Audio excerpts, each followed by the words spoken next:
तो कहानी की शुरुआत में एक बहुत ही पुरानी और टूटी फूटी बिल्डिंग को दिखाते हैं। वहाँ पर एक छोटा लड़का सुबह उठकर लकड़ी के टुकड़े कर करके उससे स्टोव जलाता है और अपने परिवार के लिए चाय बनाता है। फिर वो पानी भरता है, नल खराब है तो उसे ठीक करता है। नानी को चाय देकर वो उनके पैर दबाता है। नानी का रेडियो भी खराब हो गया था तो वो उसे भी ठीक करता है। इस तरह सुबह उठकर ये बच्चा बहुत ही जिम्मेदारी के साथ घर के काम करता है। और ये मेहनती बच्चा ही दोस्तों हमारी कहानी का हीरो है। नाम है केविन। इनका परिवार काफी करीब है, लेकिन उसके बावजूद वो पढ़ाई में तेज है और परिवार की बहुत केयर करता है। जब से इसने होश संभाला तब से इसी तरह से घर के काम करता आ रहा है। अब क्योंकि केविन पढ़ाई में काफी तेज है तो उसकी टीचर को लगता है कि इस बच्चे की करीबी इसकी पढ़ाई के आड़े नहीं आनी चाहिए, इसीलिए वो एक स्पॉन्सर अरेंज करती है जो कि काफी अमीर आदमी है और वो इसी तरह की कई बच्चों की पढ़ाई के लिए आर्थिक मदद करता है। वो केविन के घर आता है। घर बहुत ही बुरी हालत में है दोस्तों, बैठने को एक चेयर तक नहीं। एक टूटी हुई बाल्टी को उल्टा करके उस पर बैठाते हैं उसे। ऊपर सीलिंग से पानी टपक रहा है। टेबल के बजाय ईंट का बना हुआ एक स्टैंड है वहाँ पर। एक बीमार नानी जो दीवार को ताक रही है,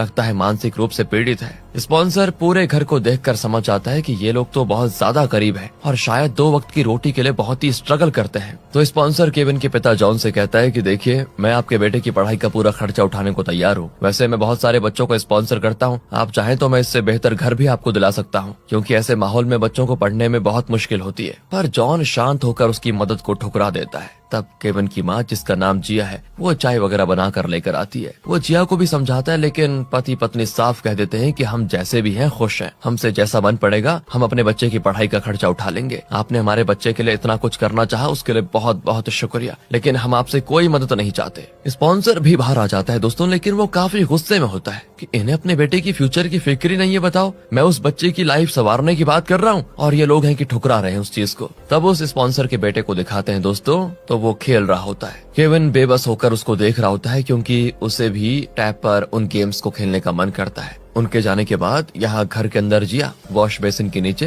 एक छोटा सा दरवाजा खोलती है तो लाइट जलती है। उस तरफ से किसी ने कपड़े वगैरह धोकर इस्त्री करके रखे होते हैं। फिर दोनों नीचे आते हैं और केविन से कहते हैं कि बेटा, ऊपर तुम्हारे कपड़े धोकर इस्त्री करके रखे हुए हैं, तुम उन्हें पहनकर स्कूल चले जाना। हम दोनों अभी काम के लिए निकल रहे हैं। और दोस्तों, इनकी चाल देखकर पता चलता है कि ये लोग डरे सहमे और छुप छुप कर जा रहे हैं। क्यों?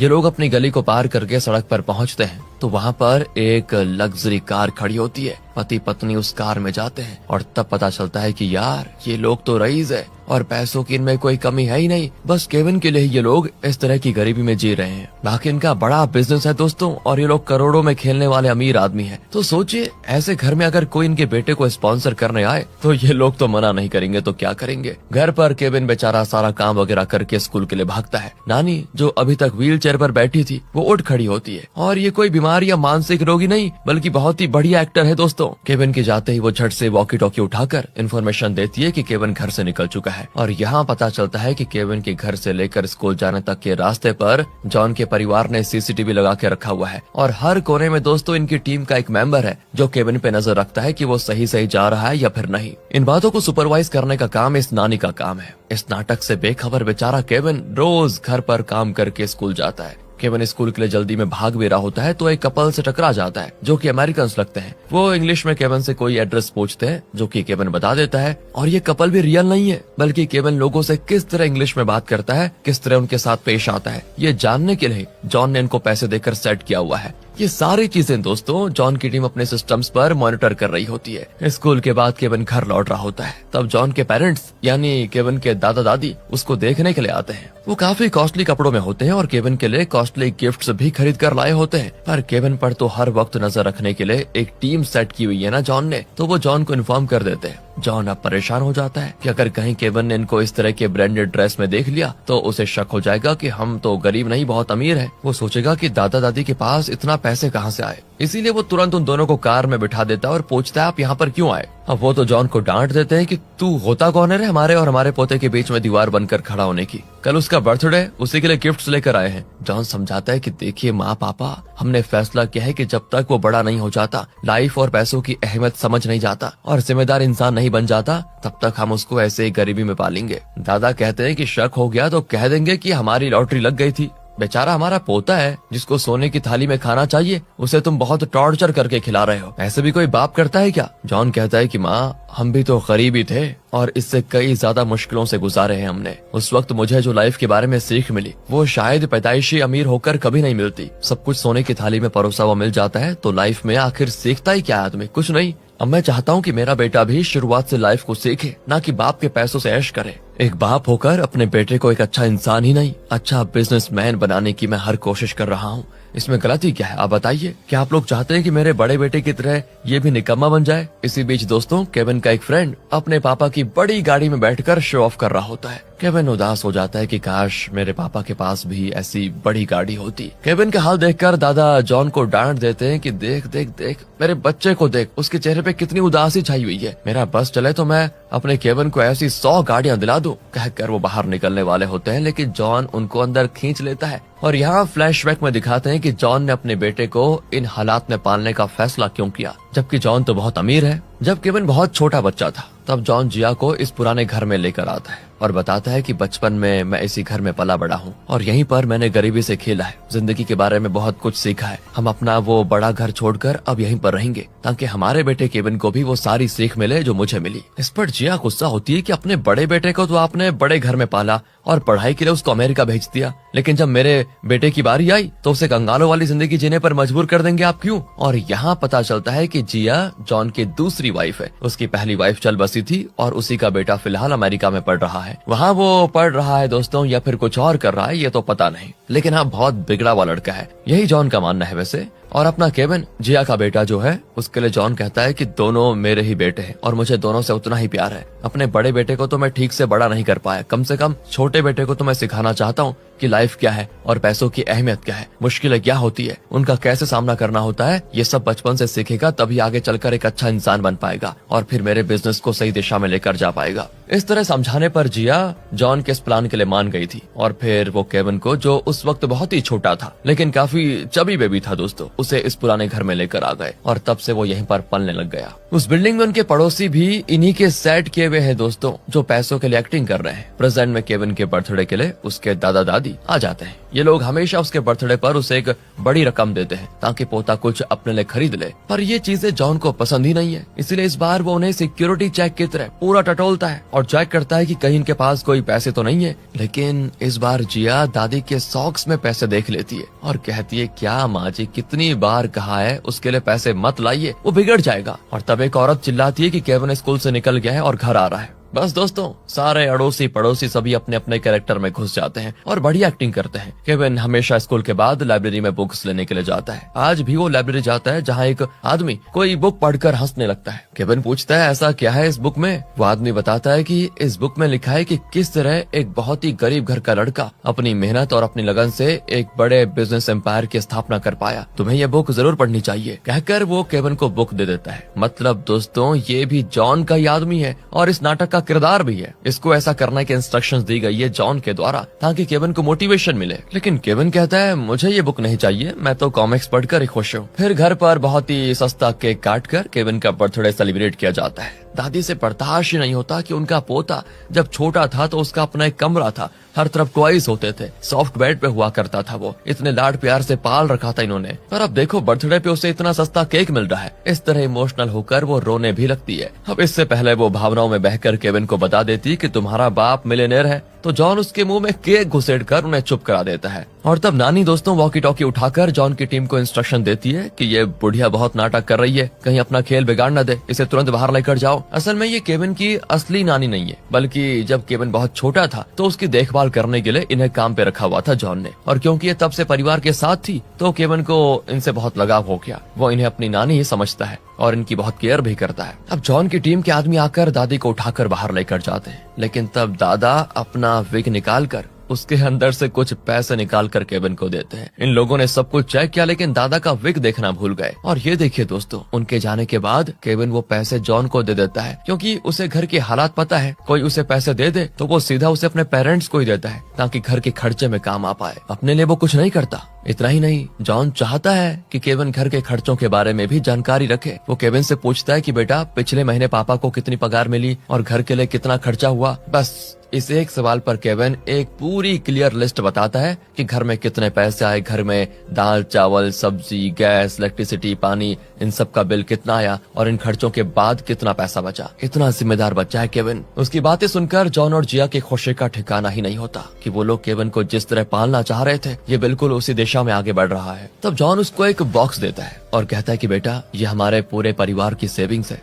इसमें 20,000 युआन है, इसे मैं अब तुम्हारे हवाले कर रहा हूँ। इस महीने से हम अपनी पूरी पगार तुम्ही को देंगे। अब से इस घर की जरूरतों का तुम्हें ही ख्याल रखना होगा। इन पैसों को सही सही खर्च करना बेटा। असल में दोस्तों ये भी जॉन का एक टेस्ट है जिससे वो ये देखना चाहता है कि केविन इन पैसों से क्या क्या करने वाला है। क्या वो अपने लिए कुछ खरीदेगा या फिर घर के लिए या दूसरों के लिए कुछ करेगा। इस तरह जॉन केविन के छोटे से कंधे पर फैमिली मैन वाली जिम्मेदारी डाल देता है। इसके अलावा आजकल घरों में लोग हमेशा मोबाइल फोन्स पर लगे रहते हैं और उसी को देखकर छोटे बच्चे भी फोन की जिद करते हैं। लेकिन जॉन और उसके परिवार ने फैसला कर लिया था कि वो केविन को कभी फोन का आदी होने ही नहीं देंगे और इसीलिए केविन के बचपन से लेकर अभी तक इस घर में कोई भी केविन के सामने मोबाइल यूज नहीं करता, बल्कि वो हर वक्त हाथ में बुक लिए उसे पढ़ते हैं या फिर पढ़ने की एक्टिंग तो करते ही हैं। और इसी वजह से केविन को बुक्स पढ़ने में दोस्तों काफी इंटरेस्ट हो जाता है। लेकिन एक दिन जिया के बुक से एक टच फोन गिरता है। केविन उसके पास जाकर पूछता है कि माँ क्या आपके पास इस तरह का टच फोन भी है? पर जिया झट से उसे छुपाकर बटन फोन दिखाकर कहती नहीं तो मेरे पास तो ये छोटा फोन ही है। केविन का ध्यान भटकाने के लिए जॉन घर की सीलिंग ठीक करने लग जाता है। तब उसका शो जरा फट जाता है। ये देखकर केविन कहता है कि पापा सबसे पहले तो कल आपके लिए एक अच्छा शो खरीदेंगे। जरूर मार्केट में कोई ना कोई ऑफर लग रहा होगा, कम दाम में अच्छे शूज मिलते हैं कभी कभी।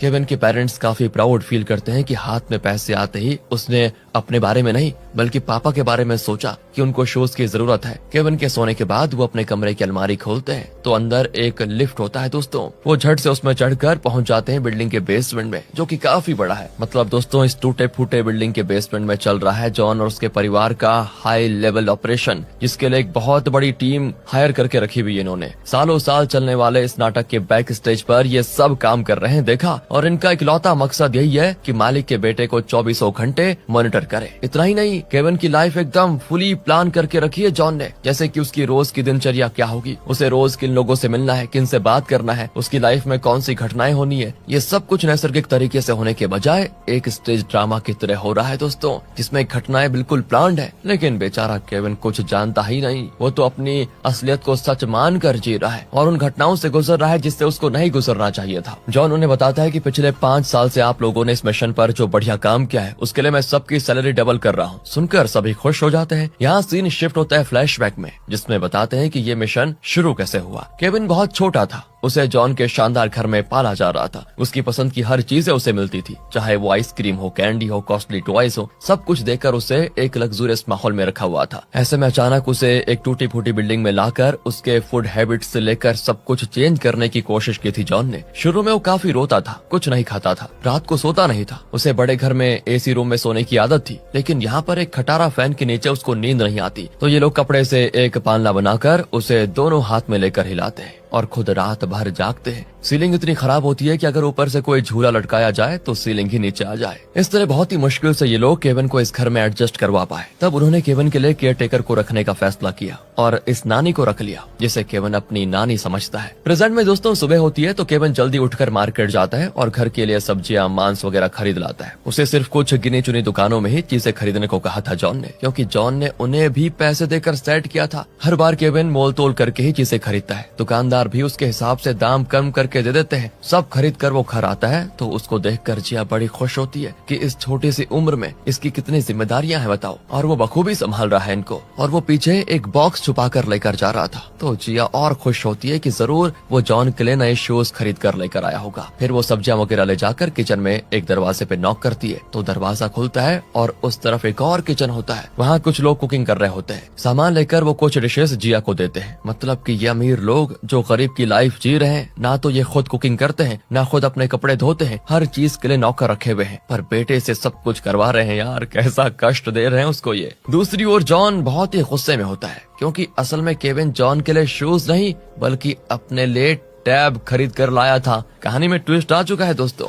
और ये देखिए बाथरूम में भाई साहब उसमें कोई गेम खेलते हैं और फिर उसे वहीं एक जगह छुपा कर बाहर आ जाता है। ये सारी चीजें सीसीटीवी पर देखकर अब जॉन परेशान हो जाता है कि इतने सालों से उसने अपने बेटे को जिस ढांचे में ढालने की कोशिश की वो सब एक ही पल में मिट्टी में मिल गया। सेविंग्स के पैसों से केविन ने ना घर के लिए कुछ खरीदा ना जॉन के लिए शूज खरीदे। वो टैब जैसी बेकार चीज लेकर आ गया जबकि उसकी इन्हें जरूरत ही नहीं थी। ये लोग सीसीटीवी पर चेक करते हैं कि केविन ने वो टैब कहां से खरीदा। असल में उसने एक दुकान से खरीदा था जहां कोई ऑफर चल रहा था और एक हफ्ते के अंदर उसको लौटाया जा सकता है। जिया कहती कि देखा इसीलिए मेरे बेटे ने खरीदा कि एक हफ्ता इसे यूज करके लौटा दूंगा तो पैसे वापस मिल जाएंगे, पर आपने मेरे बेटे को गलत समझा। वो देखो अभी से बिजनेस माइंड सोच रहा है। फिर जॉन काम के लिए किसी दूसरे टाउन जाने का बहाना करके पोटली वगैरह बांध कर घर से निकलता है। वो केविन से कहता है कि बेटा जब तक मैं नहीं लौटा था तुम ही हेड ऑफ द फैमिली हो, तुम्हें इस घर को संभालना है, माँ और नानी का ख्याल रखना, ठीक है। इस तरह इमोशनली कहकर वो चला जाता है। तब जॉन का शू टूट कर गिर जाता है तो केविन रो पड़ता है कि मैंने गलती कर दी, टैब खरीदने के बजाय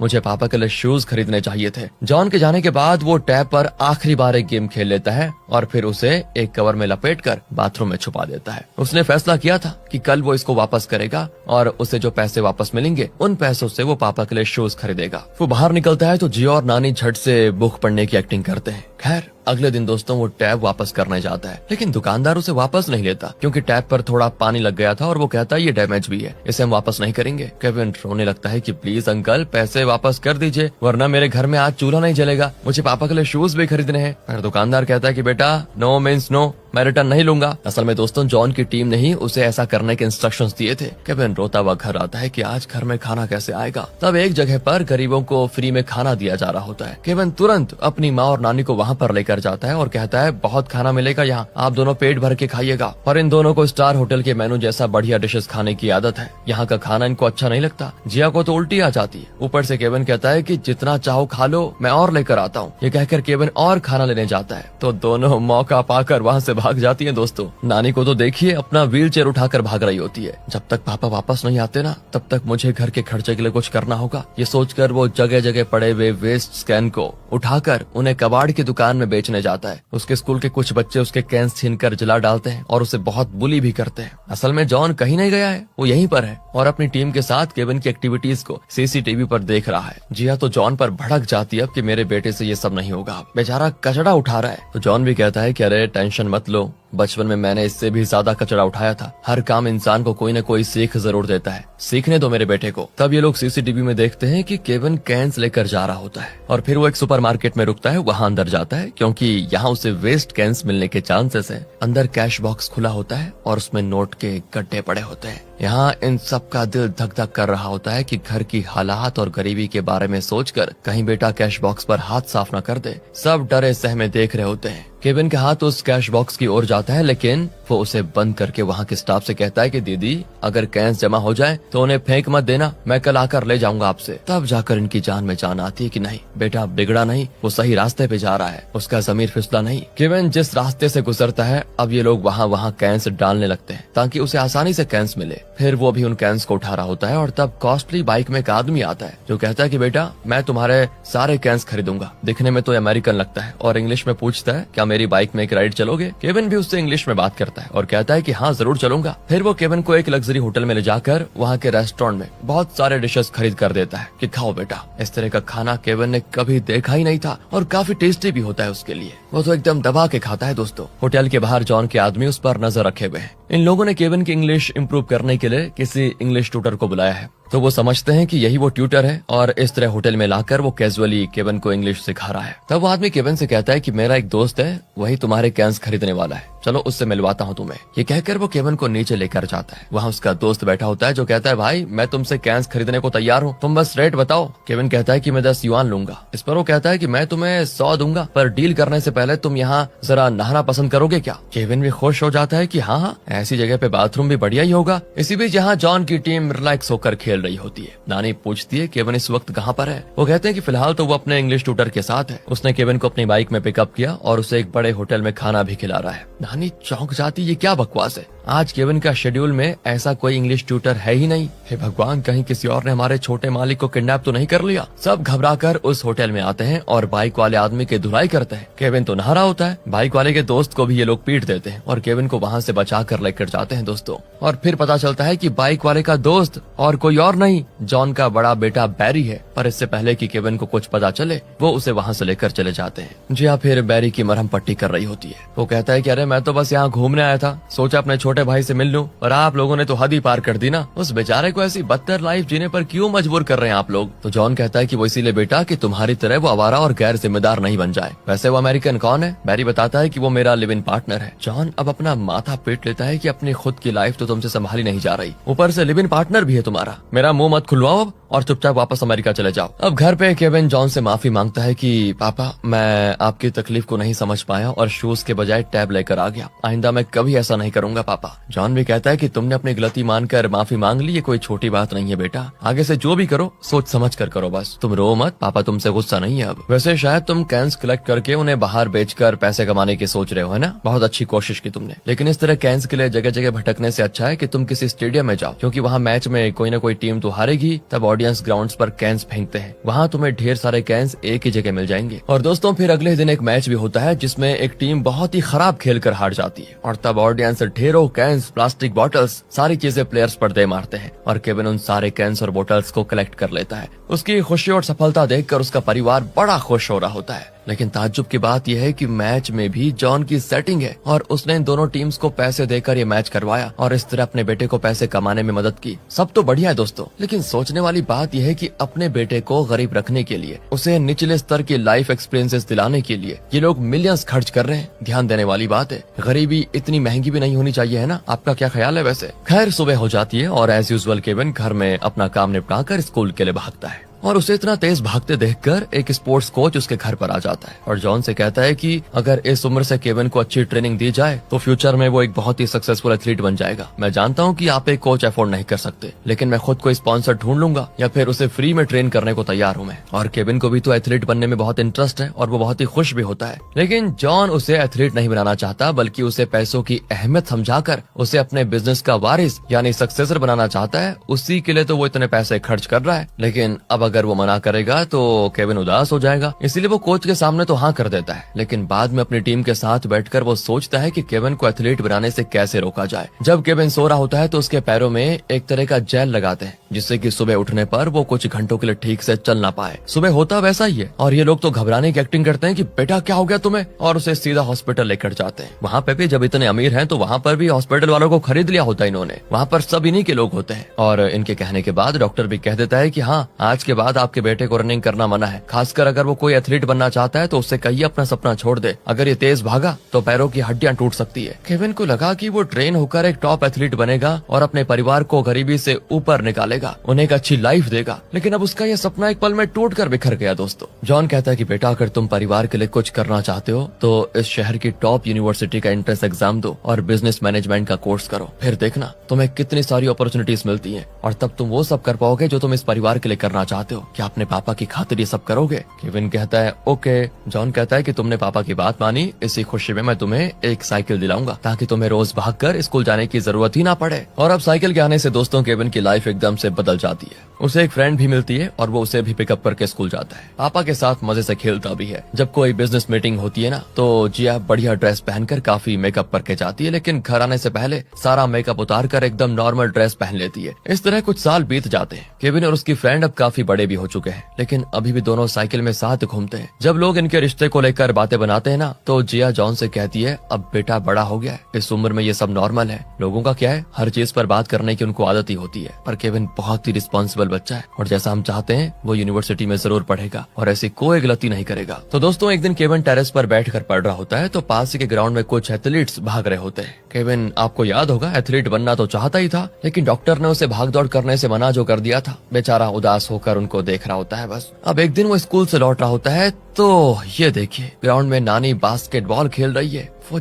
चौंक जाता है कि नानी तो व्हील चेयर पर पड़ी रहती है, उठ भी नहीं सकती, वो खेल कैसे रही है। उसे देखते हुए नानी भी देख लेती है और वहाँ से ऐसे भागती है कि पूछो मत दोस्तों। केविन उनका पीछा करता है लेकिन नानी उससे भी फास्ट भागती है और लॉन्ग जंप, हाई जंप, सारी जंप करके घर पहुंच जाती है और हमेशा की तरह बेड पर बैठ जाती है। केविन पूछता है, नानी मैंने अभी अभी आपको बास्केटबॉल खेलते हुए देखा था। एंड फिर वो जरा डगमगा जाती है जिसे केविन नोटिस कर लेता है। बेटा मैं तो चल भी नहीं सकती, बास्केटबॉल कैसे खेल सकती हूँ। पर केविन का शक दूर नहीं होता। वो अपनी माँ को ढूंढता है लेकिन जिया अपने कमरे में नहीं होती। वो पूरे घर की तलाशी ले लेता है लेकिन जिया का कहीं पता नहीं चलता। नीचे बेसमेंट में जिया ये सब देखकर डर जाती है कि केविन को पता चलने वाला है सारा खेल। वो जल्दी से उस लिफ्ट के जरिए अपने कमरे में आ जाती है। उसे फुल मेकअप में देखकर केविन पूछता है कि आपके पास मेकअप के पैसे कहाँ से आए, आप थी कहाँ पर, मैंने पूरे घर में आपको ढूंढा। वो कहती है मैं तो अपने कमरे में सो रही थी बेटा। अरे माँ मैंने आपके कमरे में हर जगह देखा, आप नहीं थी। और नानी बास्केटबॉल खेल रही थी, मुझे देखती भागकर यहाँ पर आ गई और बेड पर लेट गई।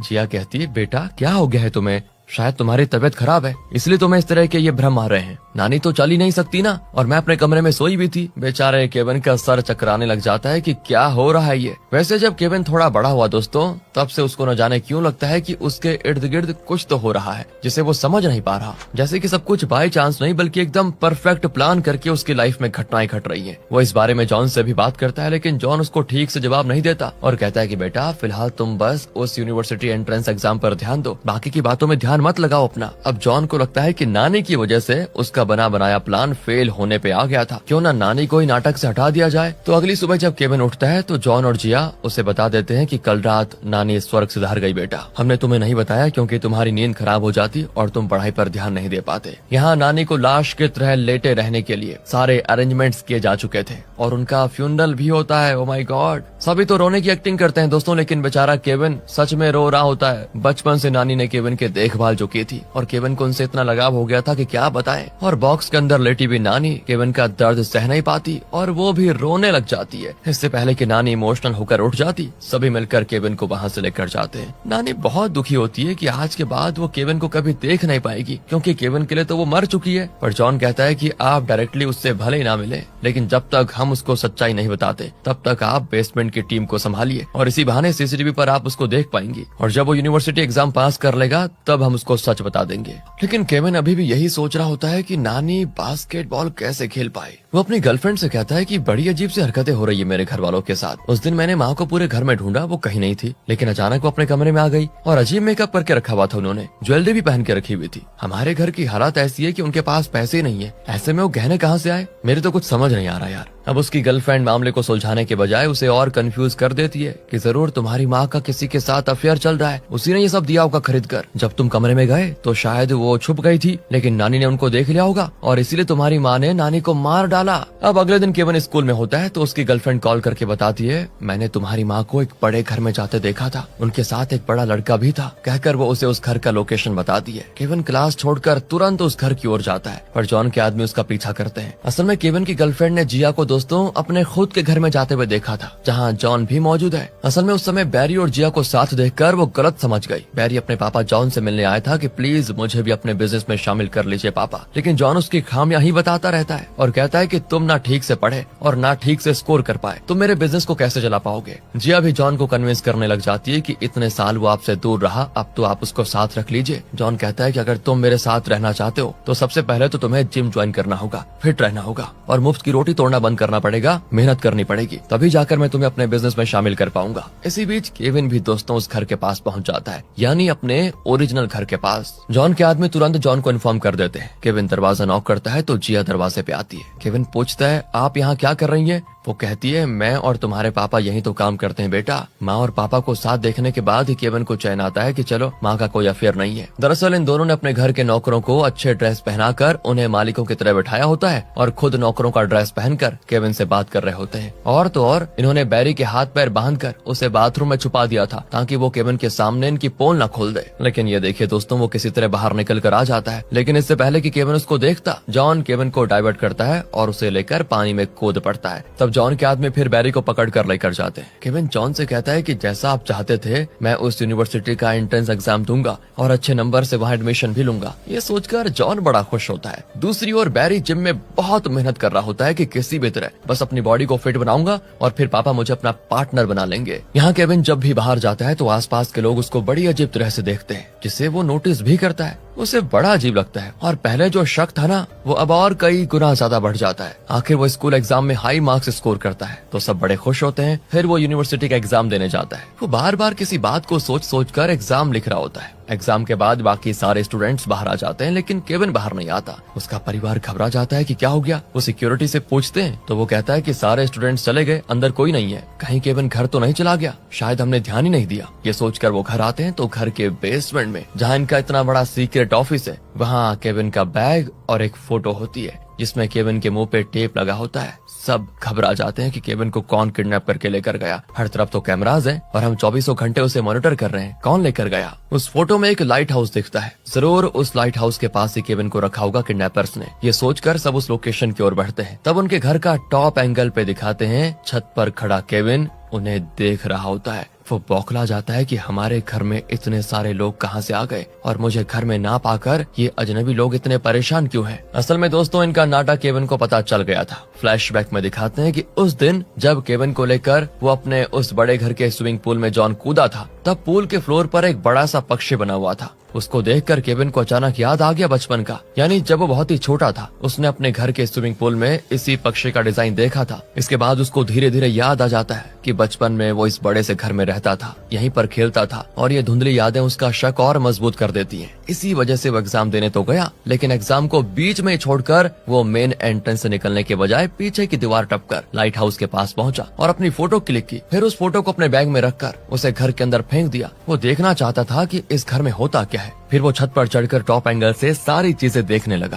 प्रेजेंट में दोस्तों सभी केविन की तलाश में उस लाइट हाउस की ओर चले गए हैं। सबके जाने के बाद वो जिया के कमरे में जाता है और अलमारी खोलकर उस लिफ्ट में चढ़ता है और सीधे पहुंच जाता है बेसमेंट में। वहाँ की दीवारों पर बचपन से लेकर अभी तक की केविन की सारी फोटोज होती है। उसका एक शेड्यूल भी होता है कि रोज उसे किन किन से मिलना है, किस तरह की घटनाएं उसकी लाइफ में होंगी। ये सब कुछ आर्टिफिशियली प्लान करके एग्जीक्यूट किया जा रहा था। सोचिए केविन के माइंड में क्या चल रहा होगा। उसे लगता है कि बचपन से लेकर अभी तक उसने जो जिंदगी जी थी वो नकली थी, जो कि किसी और ने उसके लिए प्लान करके रखी हुई थी। और जब इंसान को रियलाइज होता है कि उसकी पूरी लाइफ ही बहुत बड़ा झूठ था तो सोचे यार उसकी मानसिक स्थिति क्या होगी। वो केविन के साथ भी हो रहा है दोस्तों।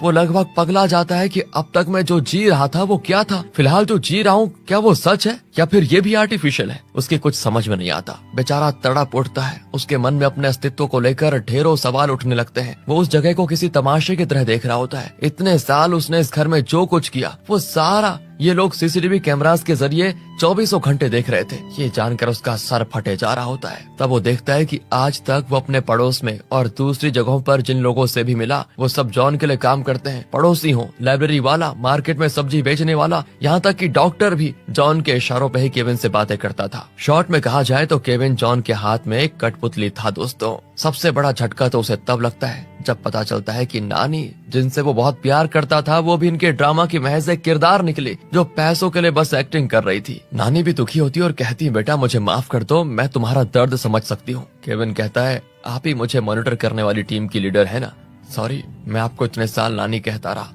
ये सुनकर नानी भी टूट जाती है। इतने में बाकी लोग भी वहाँ वापस आ जाते हैं। जिया बहुत रोती है कि बेटे को इस नकली जिंदगी का पता चल गया और शायद वो इनको माफ नहीं करेगा। लेकिन जॉन थोड़ा स्माइल करके केविन को शांत करने की कोशिश करता है और कहता है कि हम यूनिवर्सिटी एग्जाम के बाद तुम्हें सब कुछ बताने ही वाले थे बेटा। हमने नहीं सोचा था कि तुम्हें इस तरह पता चल जाएगा। हम गरीब नहीं थे बेटा, बहुत ही अमीर है, पर अमीर बाप का बेटा होकर तुम्हारे बड़े भाई ने जो आवारागर्दी की ना, उसके बाद मैंने फैसला कर लिया कि तुम्हें मैं उस तरह बिगड़ने नहीं दूंगा। इसलिए हमने ऐसा माहौल में तुम्हें बड़ा किया ताकि तुम एक जिम्मेदार इंसान बन जाओ। इस तरह जॉन उसको काफी दिलासा देने की कोशिश करता है लेकिन केविन सिर्फ एक सवाल करता है, क्या आप सच में मेरे पापा हैं या मेरे पापा कोई और हैं और आपको उन्होंने क्या हायर करके रखा हुआ है मेरा पापा बनने के लिए? जिया तो ये सुनकर केविन से लिपट कर रोती भी है और उसे बहुत समझाती है कि ये सब हमने तुम्हारी भलाई के लिए किया बेटा। लेकिन वो कहता है कि मुझे एक छोटी जिंदगी जीने पे मजबूर करके आप लोगों को लगा कि इससे मेरी भलाई होगी। वाह, प्लीज मुझे अपने हाल पे छोड़ दीजिए, मुझे आपका कुछ नहीं चाहिए,